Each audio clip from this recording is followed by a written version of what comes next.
નમસ્કાર, મનોમંથન ન્યૂઝમાં આપનું સ્વાગત છે। પીપલોદ પોલીસ સ્ટેશન વિસ્તારમાં ભતવાડા ટોલનાકા ખાતે વાહન સાથે દારૂની પેટીઓ જેની કિંમત ₹40,21,300નો મુદ્દામાલ ઝડપી પાડ્યો હતો।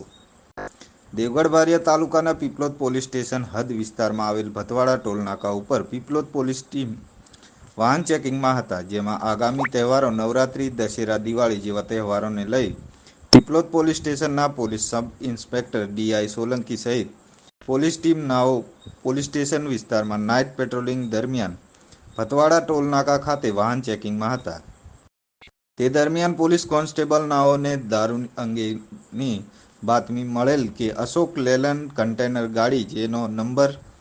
RJ27GB9919માં ભારતીય બનાવટનો વિદેશી દારૂ ભરી સંતાડી લઈને ટોલનાકા થઈને પસાર થનાર છે, જે બાતમી આધારે સંયુક્ત ટીમ સાથે મળી કન્ટેનરની વોચમાં હતા। તે દરમિયાન બંધ બોડીનું કન્ટેનરના પાછળનો દરવાજો ખોલી તપાસ કરતા અંદર એક માળ બનાવેલ તે ખાલી હોય તેમ લાગી રહ્યું હતું, પરંતુ તે ગાડીના ડાલાની બહારના ભાગની લંબાઈ અને અંદરના ભાગની જગ્યામાં તફાવત જણાતા પોલીસને શંકા જતા તેની તપાસ કરતા ડ્રાઈવર સીટના પાછળના ભાગે લોખંડના પતરાનું વેલ્ડિંગ કરીને પતરું ઊભું કરી પાર્ટીશન બનાવી અલગ ચોરખાનું બનાવેલું મળી આવ્યું હતું, જે પતરાનું ઊભા પાર્ટીશનવાળી જગ્યામાં તપાસ કરવા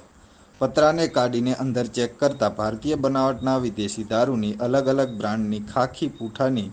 પેટીઓ સંતાડેલી મળી આવતા પીપલોદ પોલીસ સ્ટેશન ખાતે ગુનો દાખલ કરી કાયદેસરની કાર્યવાહી હાથ ધરવામાં આવી છે। મનોમંથન ન્યૂઝ, અબ્દુલ રઝાક મંસૂરી, દેવગઢ બારિયા।